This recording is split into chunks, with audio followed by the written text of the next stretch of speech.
नमस्कार। आज कुछ इम्पॉर्टेंट टॉपिक पे हम बात करना चाहेंगे।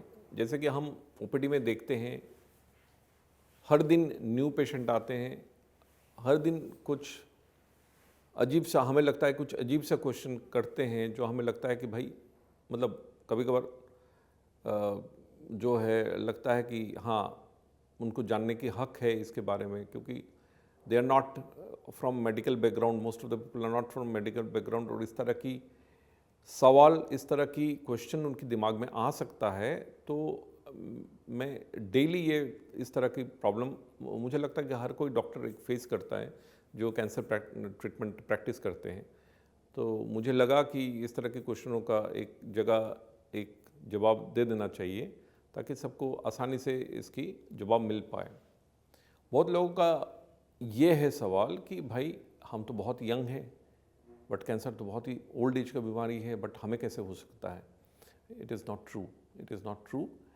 क्योंकि बहुत सारे कारणों से जैसे कि पोल्यूशन है, जैसे कि बहुत स्मोकिंग प्रिवलेंट है, बहुत सारे ऐसे एक्टिविटीज़ हैं, हमारे खान पान भी आज के पहले की जैसा नहीं रहा है। जंक फूड हम बहुत ही ज़्यादा खाते हैं, बहुत ज़्यादा लेते हैं। तो ये सब कारणों से यंग लोगों में भी ब्रेस्ट कैंसर या लंग कैंसर या किसी भी तरह के कैंसर के इंसिडेंसेस बढ़ते जा रहा है। ऐसा नहीं है कि लंग कोई भी कैंसर ओल्ड एज में होता है। हम देख रहे हैं कि 20 साल के बच्चे आ रहे हैं, 30 साल के बच्चे आ रहे हैं with breast cancer, with lung cancer, और 40 के बाद तो बहुत ही कॉमन है।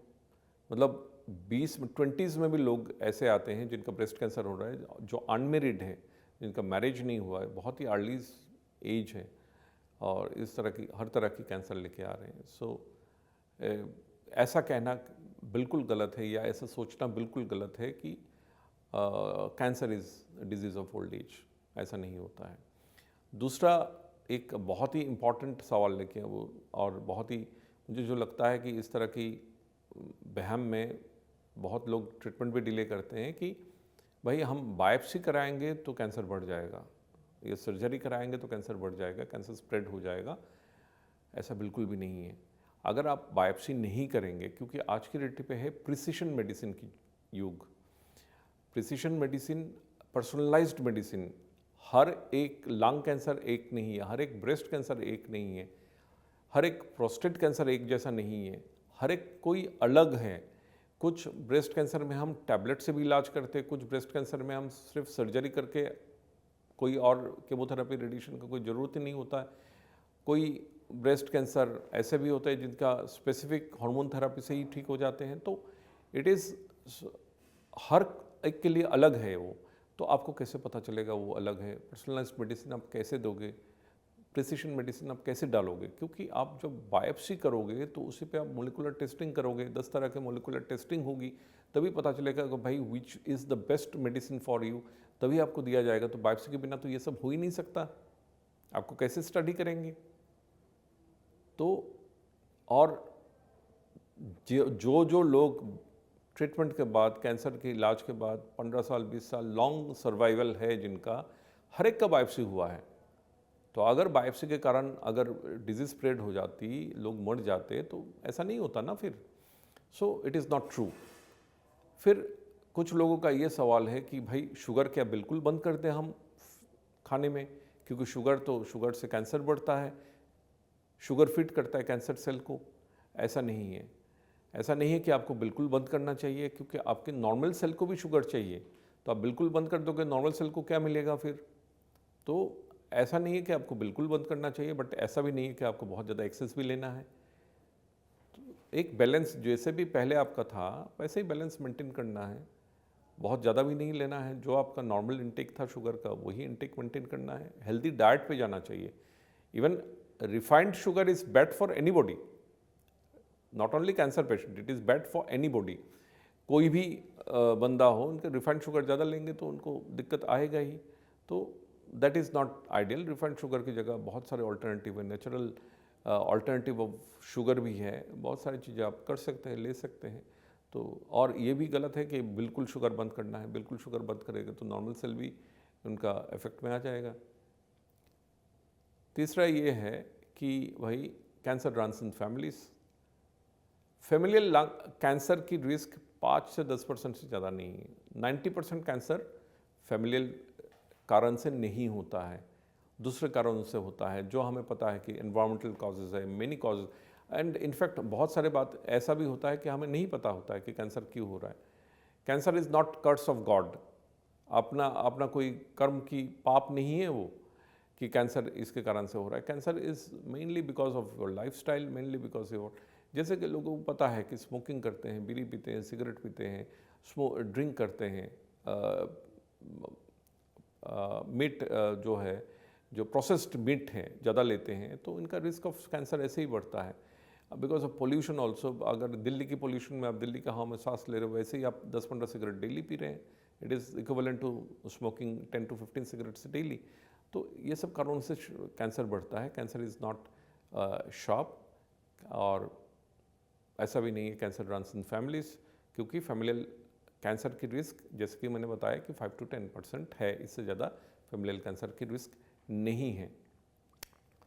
बहुत लोगों की मानना ये है कि इफ़ यू आर हेल्दी, आपको कोई स्क्रीनिंग की ज़रूरत नहीं है। नहीं, ऐसा नहीं है, बिल्कुल नहीं है।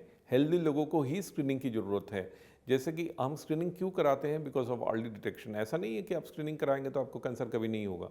स्क्रीनिंग इसलिए कराते हैं क्योंकि आपका अगर रिस्क भी है तो आपको अर्ली स्टेज में हम कैंसर पकड़ में आए। अर्ली स्टेज में, जैसे कि मैंने बताया, अर्ली स्टेज में cancer detection is equivalent to 100% cure, और आपको लंबा लाइफ मिल सकता है। That's why you have to do screening, और अर्ली स्क्रीनिंग हेल्दी लोगों को ही ज़रूरत है। अनहेल्दी लोगों की स्क्रीनिंग की क्या ज़रूरत है?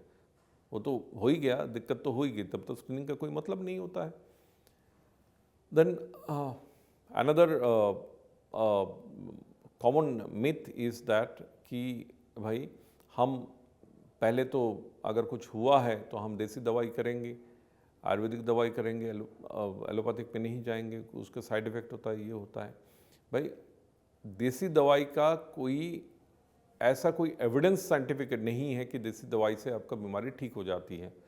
कोई साइंटिफिक रिसर्च नहीं है जिससे आपको सामने आता है कि देसी दवाई से भाई पेशेंट ठीक हो गए हैं। 1000 पेशेंट पे देसी दवाई से इलाज किया गया और 1000 पेशेंट में से 100, 200, 300, 400 पेशेंट ठीक हो गए हैं। ऐसा कोई रिसर्च या कोई स्टडी नहीं है लॉन्ग टर्म जिससे हम ये बोल सकें कि हाँ भाई देसी दवाई करने से ठीक हो जाता है।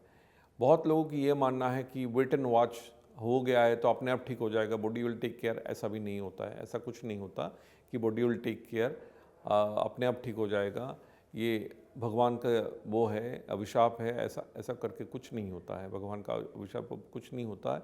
जो अपने लाइफस्टाइल है, आपने जो लिया है, आपका कोई हैबिट है, उसके कारण से कैंसर बनता है। और कैंसर हमारे कर्मों का ही फल है।